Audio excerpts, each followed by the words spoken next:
Well, the All-Service Nationals are sponsored and supported by the U.S. Army Cadet Command, but this has always been and always will be an all-service championship with a strong all-service flavor. The 5 services are highly involved in the military junior ROTC weekend, sending evaluators to the National JROTC Fitness Championships and these National JROTC Drill Championships from training centers and bases across America. 31 years ago, starting with Major General Robert Wagner, numerous flag officers and other dignitaries have graced this stage, but certainly none have left more lofty credentials than our speaker this evening, Command Sergeant Major John Wayne Troxell, Senior Enlisted Advisor to the Chairman of the Joint Chiefs of Staff. For those of you out there that may not understand exactly what this means, you may not quite get what the title or the rank means, he is the highest ranking enlisted member of the United States military. His biography is compelling and paints the accurate and detailed picture of a warrior, a scholar, a soldier, and a leader. He's a committed husband and father, but mostly tonight, he's a role model for every person in this building. We are amazed and honored that he could take time out of his incredibly busy schedule to be here with us this evening. Ladies and gentlemen, without further ado, it is my distinct honor and privilege to introduce to you our Nationals keynote speaker this evening, Command Sergeant Major John Wayne Troxell.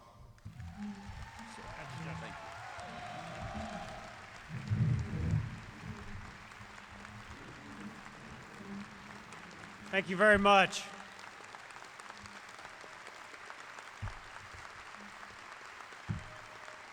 Thank you all very much. To all the distinguished guests here tonight, especially the cadre that are out in the audience that are still dedicating their time to these important junior ROTC programs and teaching things like drill and things like that have served on active duty, are part of our National Guard and Reserve as officers and non-commissioned officers or petty officers.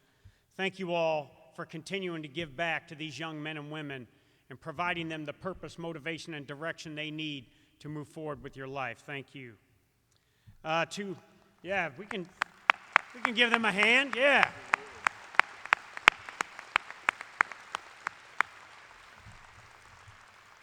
And to all the junior ROTC cadets out here that spent this weekend giving it your best, and I will tell you, I watched a video earlier today, and some of the drill competition that I saw going on, it was like watching a World Boxing Championship match or a Super Bowl or something like that.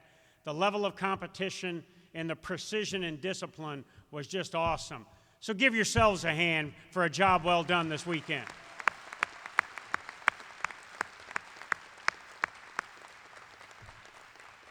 As I said before, it's truly an honor for me to join you and help recognize the best of the best with these trophies tonight.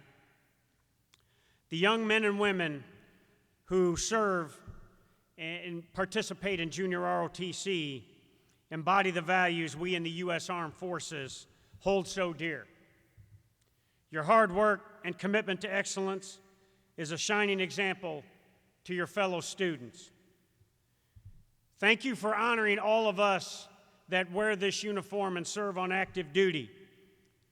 And then, like the men and women that you see up here that are judges who represent this uniform, and the more than 2 million that serve around the world, either on land, at sea, in the air, deterring aggression, ensuring peace, securing freedom, and protecting our homeland. I can tell you that in my current job right now, I really have an opportunity to get out and see all of the forces. I wear an Army uniform and I'm proud to be a soldier, but I work for 2 Marines, and I bring with them their best wishes on tonight. One is Marine General Joe Dunford, the chairman of the Joint Chiefs of Staff, my immediate boss, and then my other boss, as he likes to call it. He never misses a moment to tell me that I'm his Sergeant Major too, the Secretary of Defense, Honorable Jim Mattis.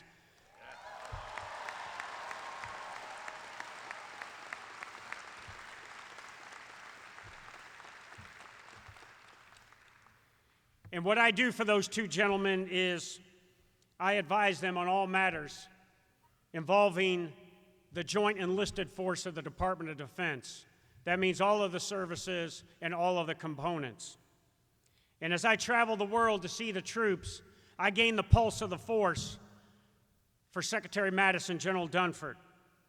And I call my job the best job in the world because I get to sneak up on the troops and watch them doing great things all over the world. And it's been the best ride I've had for 2 years, and I'm really looking forward to the next 2 years to continue doing it. And let me tell you about these men and women that are represented up here. There's 196 countries in the world. The United States military has troops in 177 of those countries, or in the seas around those countries, or in the air overhead of those countries. No other nation in the world makes that kind of commitment to global peace and security than the United States of America, ladies and gentlemen.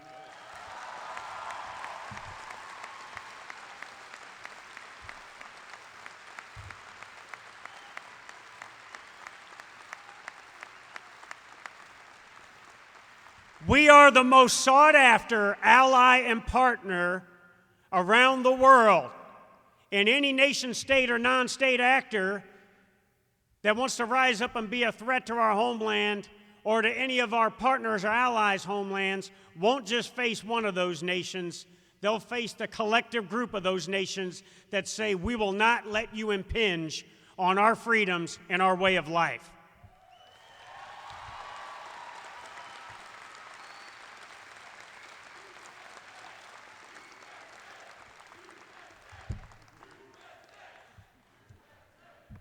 Now, I've served in the military as of yesterday. I have 36 years of active duty. I'm a spry young 54-year-old, and I joined this institution when I was 18 years old, fresh out of high school, where I grew up in Davenport, Iowa, and I was a kid that didn't have purpose, motivation, and direction. But as I was in my senior year of high school trying to figure out what I was going to do, I started seeing young men coming back into our neighborhood wearing an Army uniform or a Marine uniform. And what I saw in them was confidence, sinewy muscles, and this air about them that they had become something that they never thought they could be. So I've joined and I haven't looked back. And I can tell you, at one time I was an ROTC instructor at Campbell University in Bowie's Creek, North Carolina, where I had 26 junior ROTC programs under my charge there. And I never really gained the appreciation of what junior ROTC does to build better citizens than when I went out and saw the level of training, the level of focus, the level of discipline, and the level of commitment of the greatest treasure we have, the young men and women that are represented in this audience tonight. Junior ROTC is a program that will make America's great leaders, and not necessarily military leaders, but leaders of industry, leaders of innovation and ingenuity, leaders that could take our great nation into the next century and continue to be the greatest nation in the world.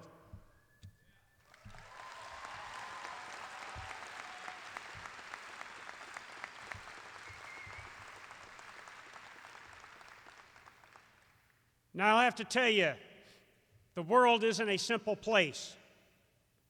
It's very complex. And what our country needs is young leaders to rise up and reach that untapped potential. To say that I want to be something better than myself. Our nation needs leaders of precision and performance, leaders of persistence and perseverance, leaders who strive for excellence and inspire those around them. Leaders who are physically, mentally, and emotionally hard, ready to take on any task, unafraid of the challenges they may face. The future needs leaders like these junior ROTC cadets in here tonight. So I say to you, to these cadets, as we honor you tonight for your efforts in this drill competition, set goals for yourself.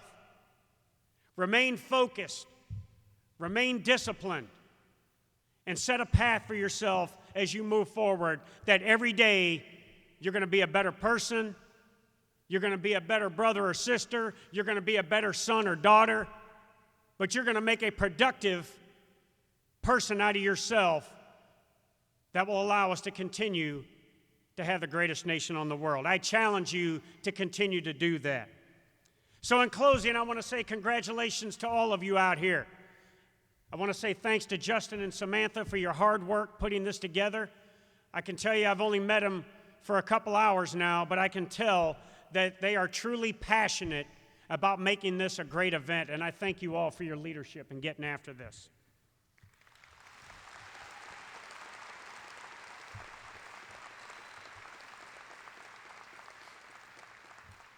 Now, just because you may not take a trophy home tonight doesn't mean that you didn't give it your all. The best kind of people and the best kind of leaders are the ones that can look at adversity that has happened to them, take it, and go on and say, I'm going to get better at this next year. Or I gave it my best, and I congratulate those that finished ahead of me. There's no losers here tonight, ladies and gentlemen, because every one of you have made a commitment to be better and to be a winner. So thank you for having me this evening. Congratulations to the winners. May God bless all of you, and may God bless the United States of America. Thank you.